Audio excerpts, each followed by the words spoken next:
Fala galerona da internet, professor Davidson de volta e hoje para gente trabalhar um tema especial, né? Falar de Grécia Antiga, falar do mundo clássico, isso aí é muito importante para a gente entender, tá? Nossa vida, nossa cultura, a cultura ocidental. Beleza? Vamos já falar disso tudo. Grécia Antiga, aula completíssima. Não precisa assistir outra aula por aí. Não está dividido em partes, está tudo aqui hoje, agora, nesta aula. Antes de mais nada, peço para você, se você quiser continuar a assistir os nossos vídeos, os melhores vídeos de história da internet, tá certo?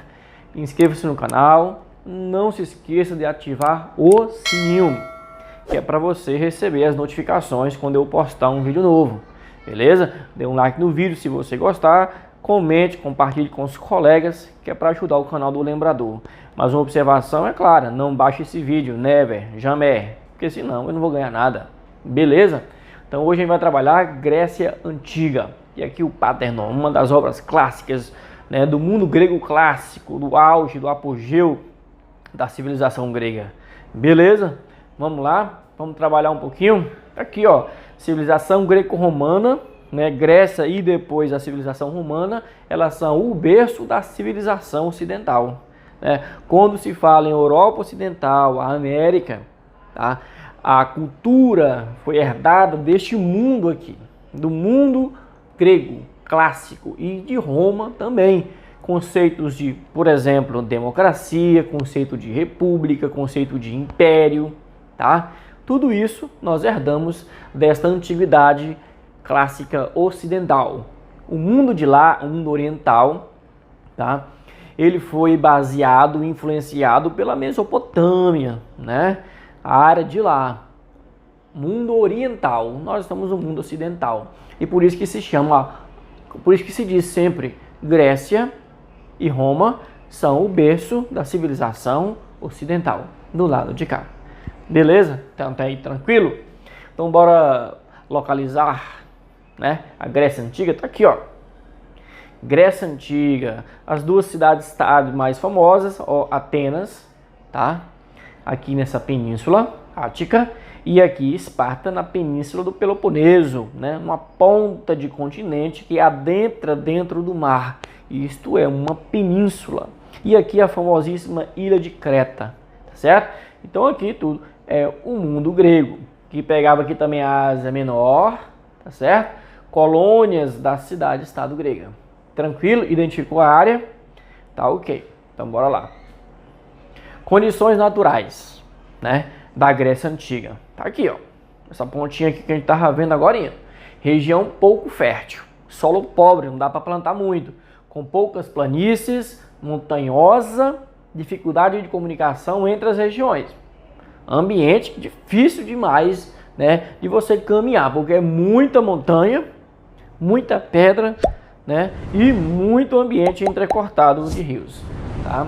Costa mediterrânea bastante recortada de numerosas ilhas. Estamos vendo aqui, ó, centenas de ilhas nós temos no mundo grego. E aqui o soberano mar Mediterrâneo, né, a principal rota de comércio do mundo antigo e do mundo medieval certo? Então, todo essa orla entrecortada facilita o transporte marítimo, porque tem muita ilha e muita praia e muito local dos barcos se atracarem, tá certo? Então bora lá. 3. Periodização da história da Grécia Antiga. Como é que se deu essa Grécia Antiga? Então, aqui, ó, período pré-homérico, período homérico, tá? Período arcaico, clássico e helenístico.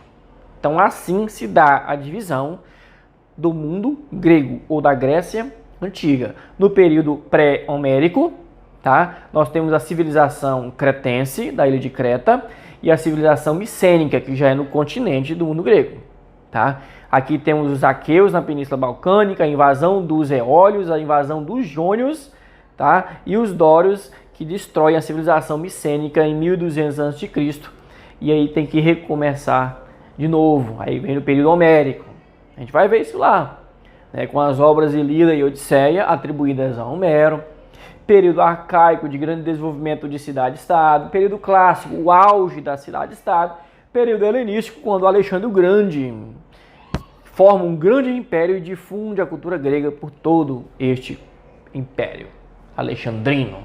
Período pré-homérico vai de 2000 a 1200 a.C. Formação do homem grego, como os povos cretenses ou minoicos e micênicos, o povo aqueu. Então, duas civilizações aí, tá?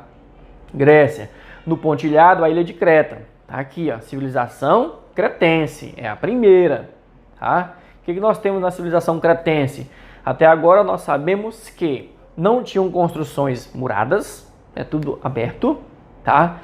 Não tinha aquela sensação de insegurança, né? Que o muro é para proteger fortalezas e tal, né? Viviam do comércio, cerâmica, armas e joias, possuíam uma boa frota marítima, era uma ilha, então se não tivesse uma frota marítima, estava complicado, né? Construíram palácios luxuosos, muito importantes, tá? Nós vamos ver ali uma ruína aqui, uma fotografia já adiante. Talassocracia, esse termo você não pode esquecer jamais, never, né? Aqui é uma sociedade ou um governo, uma comunidade que vive em função da água, tá? É uma ilha, então ela dependia muito da água. E quando um local se depende muito da água, a gente diz que aquele governo, aquela sociedade, vive uma talassocracia, beleza? E de grande destaque o rei Minos, né, que a gente vai mostrar bem aqui adiante, ó. Knossos, o Palácio de Knossos, aqui uma representação, né, mas nós temos as ruínas do Palácio de Knossos, né, que foi feito pelo rei Minos. Quando você lembra aí daquele mito do Minotauro, né, é lá que aparece o rei Minos, Minotauro. Minotauro era o filho do rei Minos, né? Na verdade, é o filho da mulher do rei Minos, que traiu o rei Minos com um touro. Aí colocou o nome dele de Minos, certo? De Minotauro, em homenagem ao rei Minos. O rei Minos ficou zangado e tal, mas pegou o Minotauro para utilizar para sua segurança, a proteção, o grande império, né, de Creta. Claro que isso tudo é uma mitologia. Tem vários documentários na internet a respeito disso. Os cretenses foram destruídos provavelmente por uma catástrofe natural, né? Ninguém até hoje não sabe ao certo como foi a destruição de Creta, né? De toda a civilização cretense. Ao que tudo indica, uma inundação que matou todo mundo ali. Com o tempo, a região da Grécia recebeu outras migrações. Vieram os jônios, os aqueus e os dórios, valentões, belicosos, militares, né? Os aqueus formaram uma outra sociedade importante, a civilização micênica, já é lá no continente, lá para cima. Ela se instalou na península do Peloponeso e em Creta também. Tá bom? Aqui a figura do Minotauro, né? E o labirinto do Minotauro. Micenas já é outra civilização, já é aqui. Creta aqui. Civilização micênica no continente. Aqui é uma ilha, aqui é o continente. Ok? Bora lá. Tinham muros? Tinham. Tá no continente, não. Então a segurança tinha que ser maior do que numa ilha, certo? Tinham muros altíssimos, tá certo? As cidades eram ricas em ouro, muito ouro. Seus chefes eram guerreiros, tá? Dominavam a navegação e o comércio. A Grécia tinha muitos portos naturais, como já falamos. É um território muito entrecortado, tá? No mar Egeu ou no mar Mediterrâneo. 1200 a.C., a invasão dos dórios, encerrando o domínio micênico, tá? Então, primeira civilização cretense. Ao que tudo indica, a natureza acabou com a civilização. Depois vem a civilização micênica. Aí os dórios, extremamente militares, vieram e acabaram com esta civilização. Aí começa o período homérico, tá? Século 7 ao século 8 a.C. O que tem aqui? Conhecimento do período pós-invasão dórica se deve às obras de Aedo, do Aedo poeta Homero, tá? Ilíada sobre a guerra de Troia e Odisseia sobre as aventuras do herói grego Ulisses ou Odisseu, né? Odisseu ou Ulisses lutou na guerra de Troia, no livro Ilíada. Aí, para contar a volta de Odisseu para sua terra, para sua família, ele escreve Odisseia, onde o Odisseu vai enfrentar várias figuras mitológicas, como a Medusa, o Centauro, né, figuras marítimas e tudo. Uma confusão. Tem filme na internet aí sobre isso. Acho que é um filme só, lá de 1990, se eu não me engano. Mas é muito legal, tá bom? Essas duas obras são atribuídas a Homero. Atribuídas, não tem certeza que foi Homero que juntou. O que se sabe é que ele pegou várias coisas que já estavam assim na oralidade, na escrita da época e colocou no papel. Beleza? 1200 a.C., século XII, né? Invasão dos Dórios, de modo violento. Falei, o Dório é extremamente militar. Quando você lembra de Esparta, Esparta foi formada pelos Dórios. Por isso que Esparta, a sua principal característica era o militarismo, certo? Causa a primeira diáspora grega. A galera foge, a população foge para o interior balcânico, né? Para a Ásia Menor e para as ilhas do Mar Egeu, base da colonização grega. Certo? Então a galera se espalha, isso é uma diáspora. Diáspora é dispersão, espalhou. Os dórios entraram, invadindo, chegou abafando, matando a galera que estava lá, né? Foi embora. Século 8 a.C., crescimento demográfico, tá? Limitações naturais, modo de produção e técnicas agrícolas atrasadas causam colapso dos gênos. O que são gênos? São grandes famílias que viviam em vários territórios ali no mundo grego, né? Famílias isoladas, que eram basicamente todos parentes um do outro, por isso o nome geno, de gene, de material genético, que todos eram família, né? E com o tempo ficaram numerosos e grandes, tiveram que também fazer uma diáspora, eu já vou falar, ó. População de modo espontâneo ou compulsório, querendo ou obrigado, acabou fazendo a segunda diáspora grega, né? Em busca de novas terras e com isso fundando colônias, penínsulas na Itália e Ibérica. Ou seja, esses gêneros cresceram, grandes famílias, não conseguiram mais se sustentar ali dentro daquele território, então aqueles mais distantes, né, na cadeia familiar, na linhagem familiar, eles foram ou foram expulsos ou foram embora. Uns foram para a Península Ibérica, onde hoje é Portugal e Espanha.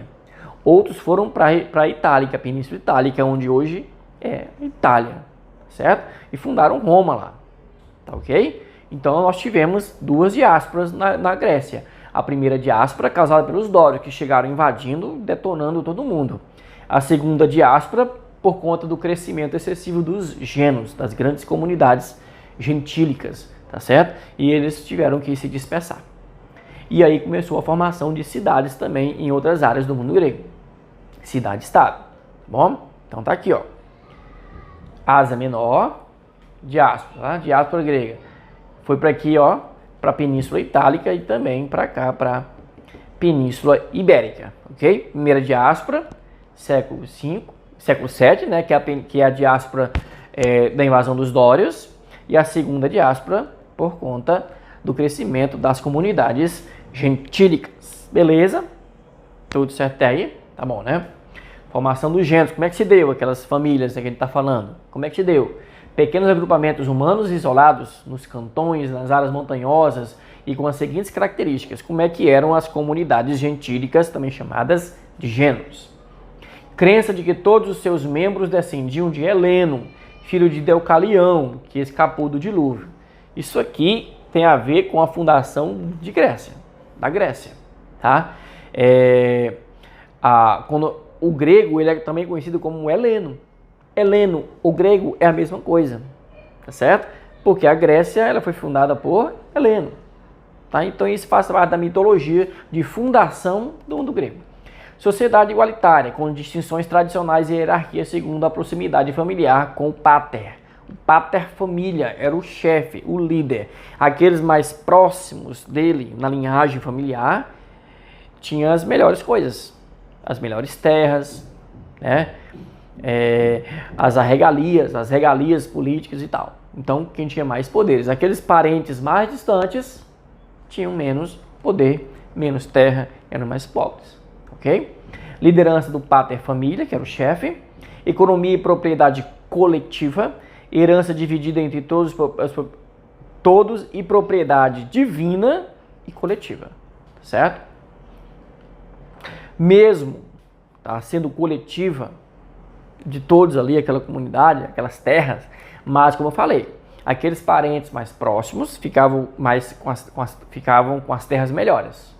aqueles parentes mais distantes, né, plantavam nas terras piores, mesmo sendo coletivas, tá ok?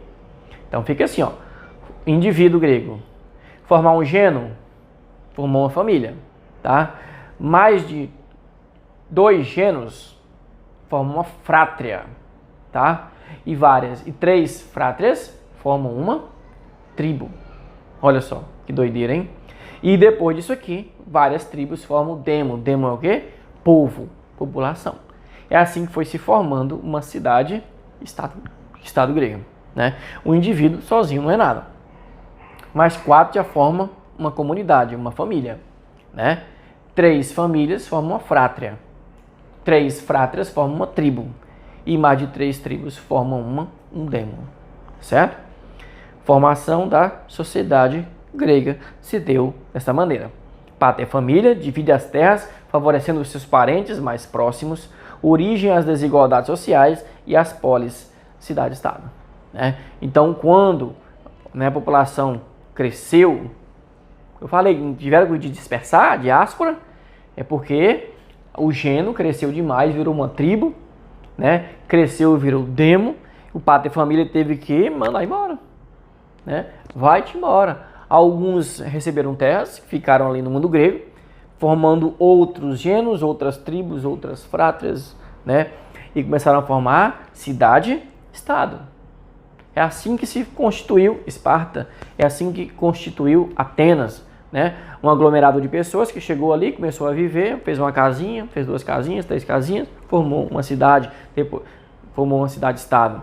Em outra região, chegou lá, né, fugindo ou dispersando-se, né, na segunda diáspora, formou outra comunidade que virou uma cidade-estado. E assim formou-se as cidades-estados do mundo grego. Beleza? Período arcaico, né? Os gêneros perderam força, o que provocou a segunda diáspora. Já falamos isso. E depois a formação das polis, cidade-estado, com autonomia total, como Esparta e Atenas. Característica da cidade-estado.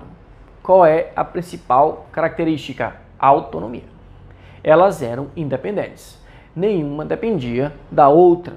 Elas eram politicamente, administrativamente independentes. Tinham leis próprias, forma de governo próprios, ok? E assim eram as cidades-estado. Tinha uma estrutura básica, um local mais alto, que é o acro, local mais alto e centro político-administrativo, tá aqui, tá? Uma ágora, que é a praça pública, onde tinham debates filosóficos e tal, se for esse o caso, como Atenas, né? A haste, que é o mercado popular, aqui, camponeses, agricultores e tal, e aqui a área rural, as pessoas trabalharem. E aqui a área urbana, comum, certo? Beleza? Então, cidade-estado, ela tinha esse formato de acrópole. Acrópole é onde tinha uma parte alta e uma parte baixa. Beleza? Beleza.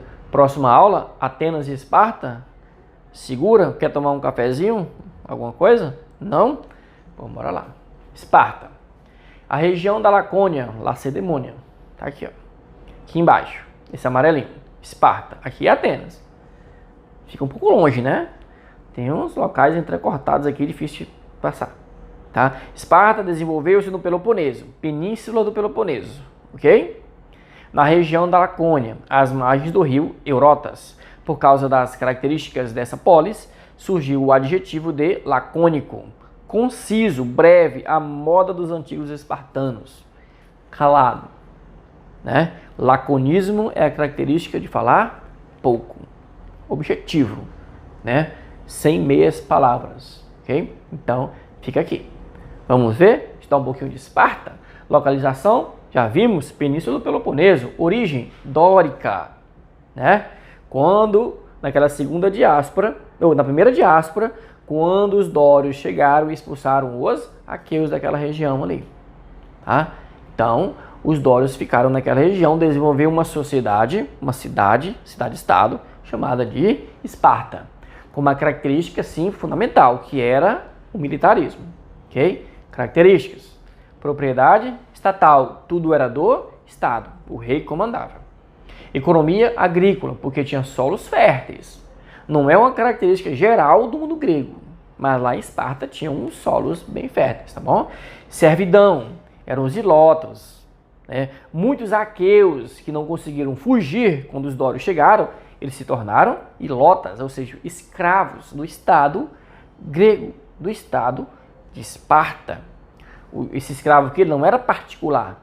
Os ilotas eram escravos do governo, que poderiam ceder para uma pessoa, né, para trabalhar. Política. Qual era a política? Oligárquica.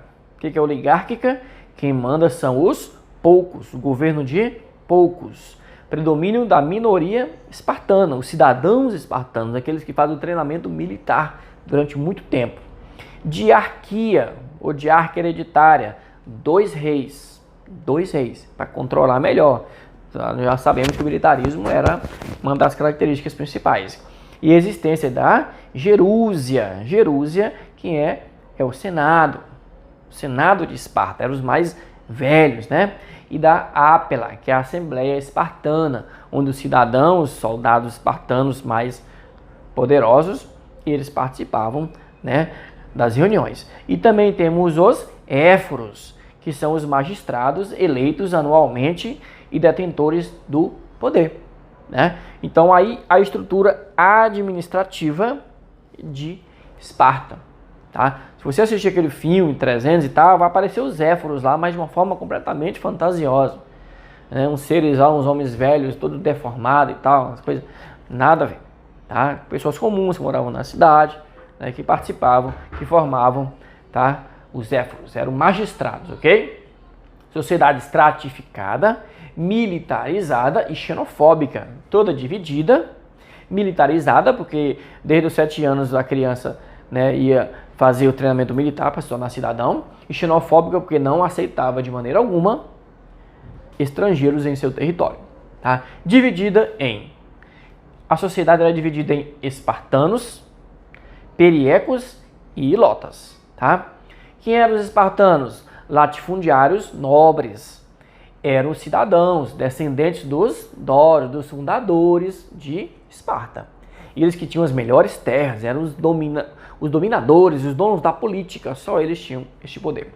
Periecos, homens livres que viviam do comércio, artesanato, exército, etc. Mas não tinham direitos políticos, porque quem tinha direito político em Esparta eram os espartanos apenas. Ilotas, espécie de servos, pertenciam ao Estado, não eram vendidos e eram controlados através da criptia, a eliminação sumária pelos jovens espartanos. Então, naquele momento em que os jovens espartanos estavam fazendo o seu treinamento militar, que começava aos 7 anos de idade, em uns momentos existia a criptia, que os jovens iam lutar com os escravos para matar os escravos, para que o número de escravos não crescesse muito, para não se tornar um risco para os espartanos, para não tomar o poder dos espartanos. Então tinha um controle, né, de natalidade, um controle de quantidade de escravos em Esparta. Eles não permitiam que aumentassem, né, assim, de forma intensa. Beleza? Então a sociedade espartana, espartanos, periecos e ilotas, escravos espartanos. Sociedade esparta, tá aqui, ó, esparciatas ou espartanos, tá bom? Cidadão espartano, homens livres à disposição do exército. Periecos, homens livres, comércio e artesanato, mas não tinham direito político. E ilotas, homens presos às terras, sustentavam os esparciatas. Atenas, a outra grande cidade-estado do mundo grego. Localidade, Península Ática, região montanhosa, mas com litoral com portos naturais, facilitando o comércio marítimo, né? Ou seja, Esparta tinha terra boa, Atenas, terras horríveis. Origem jônica, são os jônios que ocuparam a área de Atenas. Por isso, são diferentes, né? Esparta, a gente acabou de ver, são militares. Foram formados pelos dórios. Esparta foi formada por dórios. Os jônios não tinham características militares como os dórios. Por isso, Atenas cumpriu outras características em sua história, como a característica intelectual, o berço da filosofia. Tá? Economia em Atenas, agricultura, artesanato, principalmente o comércio. Sociedade dividida em 3 grupos. Quais são elas? Cidadãos, metecos e escravos. Quem eram os cidadãos atenienses? descendentes dos fundadores da cidade, possuidores de terras. Eles eram, né, divididos em 3, ó, eupátridas, georgóis e tetas, tá? Então, os cidadãos eram divididos em 3, repetindo. Cidadãos tinham 3 tipos, beleza? Eupátridas, que eram os melhores, donos das melhores terras, com mais direitos políticos. Georgóis, os piores. E os tetas, sem terras e com direitos políticos. Eles eram os bem-nascidos, tá certo? Eles tinham, todos os 3 tinham direitos políticos porque eles eram os cidadãos atenienses, tá certo? Eupátridas, georgóis e tetas, beleza? Em segundo lugar vem os metecos. Esses não são cidadãos, então não têm direitos políticos. Eram os estrangeiros. Olha, Esparta não aceitava estrangeiro, Atenas já aceita, tá? Sem direitos políticos, não podiam comprar terras em Atenas e pagavam impostos. Os metecos. Escravos por 2 formas, por dívidas ou capturados em guerras. Entendido até aí? Sociedade ateniense, tá? Uma sociedade também estratificada entre cidadão, metecos e escravos, sendo que os cidadãos têm de 3 tipos, tá? Eupátridas, georgóis e tetas. Tranquilo? Posso continuar? Pode sim, professor. Então tá aqui a Grécia, né? A Macedônia, Península Balcânica e Atenas, que a gente está falando, ó, Atenas. E aqui embaixo Esparta, não tem o nome, na Península do Peloponeso, tá bom? Bora lá. Aqui uma frase do Aristóteles, que ensinou Alexandre o Grande, né? Na linguagem atual, o cidadão é um indivíduo nascido de pai e mãe cidadã. A natureza fez os corpos dos homens livres diferentes dos escravos, dando a este o vigor necessário para as obras difíceis da sociedade e fazendo contrariamente os primeiros incapazes de dobrar o seu reto corpo para se dedicarem aos trabalhos pesados, destinando-os somente às funções de vida civil, repartida entre as ocupações de guerra e da paz. Então, o Aristóteles, também uma visão antiga desse jeito, né, disse que a natureza é que dividiu os homens assim, uns para governar e outros para trabalhar, tá certo? O cidadão, homem, filho de mães e pais atenienses, tá? Maior de 21 anos, nascido em Atenas. Tem que ter esses requisitos para ser um cidadão ateniense. Se não tiver já era, não é cidadão, tá ok? Se ele for maior de 21 anos, filho de pai e mãe ateniense, mas se ele nasceu em outra cidade, na hora do parto, estava lá em Corinto, tá? Ele não se torna mais cidadão ateniense, ele perde o direito, tá ok? Beleza. A política de Atenas foi dividida em 4 fases. Uma fase da monarquia, oligarquia, tá certo? Da tirania e depois a democracia. Tá do outro lado. Monarquia, domínio dos eupátridas, que é os bem-nascidos, que eram os atenienses, os cidadãos, ok? Oligarquia, domínio dos eupátridas de novo, através do Areópago, que era o conselho legislativo. Descontentamento popular dos georgóis, que eram cidadãos também, que tinham as piores terras. Descontentamento dos tetas, que não tinham terras, e dos ricos comerciantes, que eram os demiurgos. Descontentamento por quê? Por conta dos direitos, né? Políticos principalmente, tá?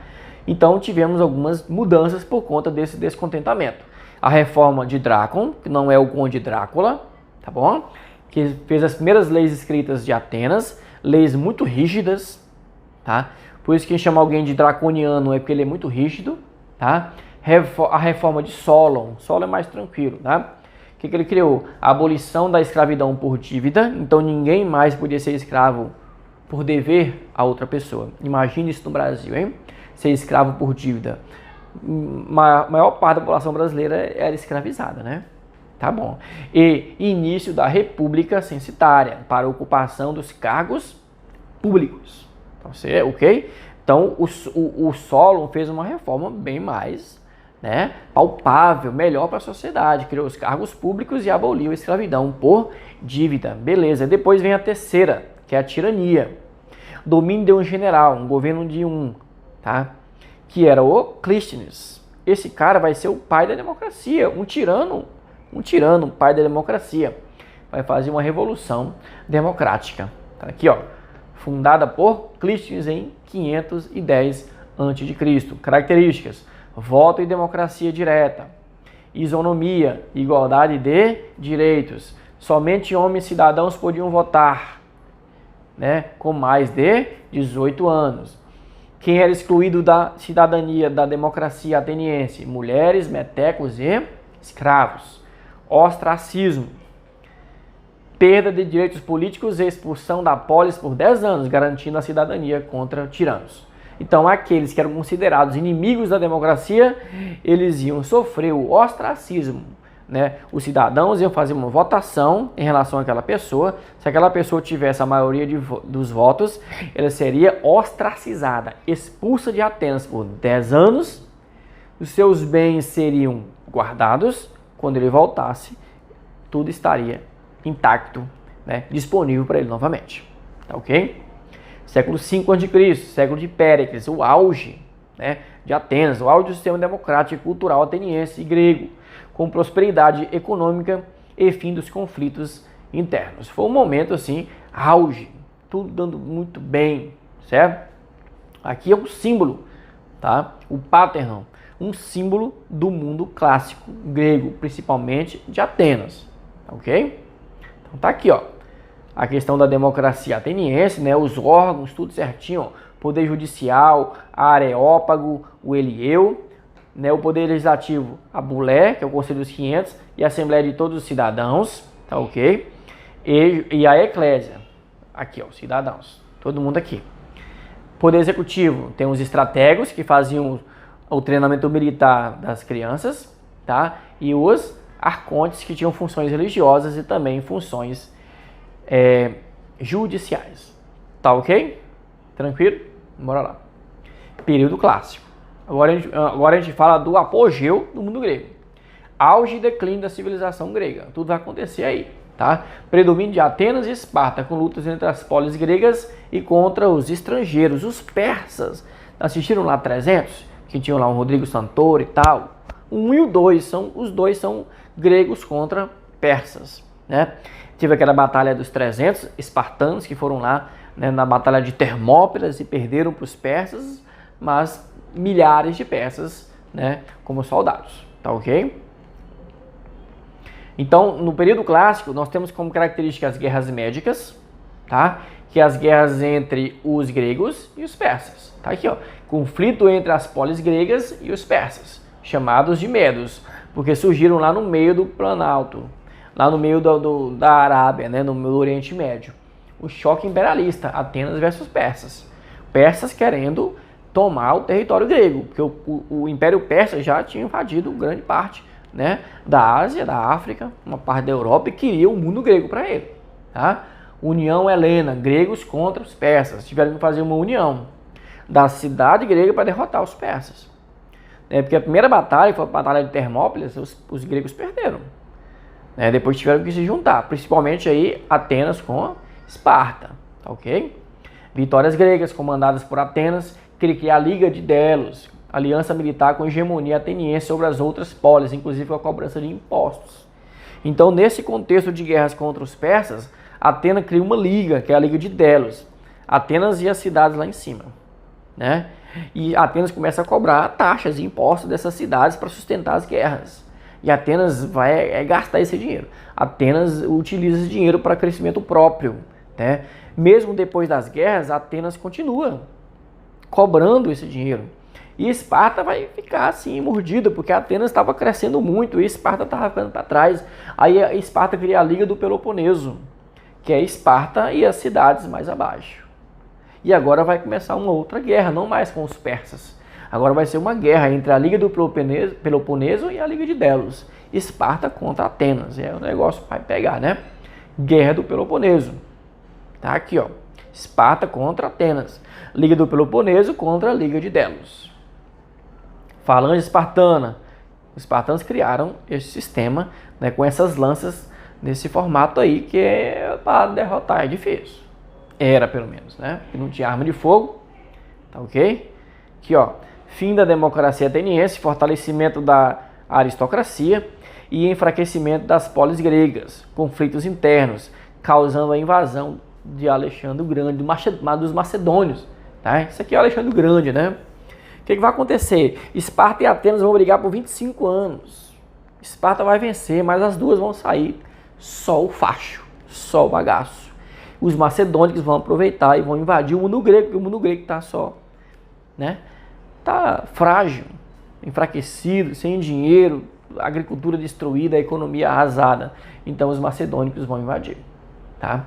Olha, o grande império de Alexandre o Grande, com 30 anos, o tamanho do império que ele constituiu. Talvez maior do que o Império Romano, né? Imenso, tá? E o que o Alexandre o Grande vai fazer? Ele era apaixonado por cultura grega. Ele foi ensinado pelo Aristóteles, educado pelo Aristóteles, tá? Então, o que ele vai fazer? Ele vai pegar a cultura grega e expandir por todo o seu império. Isso é chamado de helenismo. Aqui, ó, o antigo teatro de Epidavros, na região do Peloponeso. Que beleza, né? Que fazia os Jogos Olímpicos, né? Então, finalizamos aí o mundo grego. Guerra para lá, guerra para cá. Alexandre o Grande finalizou isso aí, tomando a Grécia, pegando a cultura grega e levando para a África, levando para a Ásia, levando para parte da Europa, todo canto onde era o império de Alexandre o Grande. Beleza, galera? Aqui uma aula de Grécia Antiga completa para você aproveitar e aprender. Tá certo? Um abraço e até a próxima aula. Se liga no lembrador. Valeu!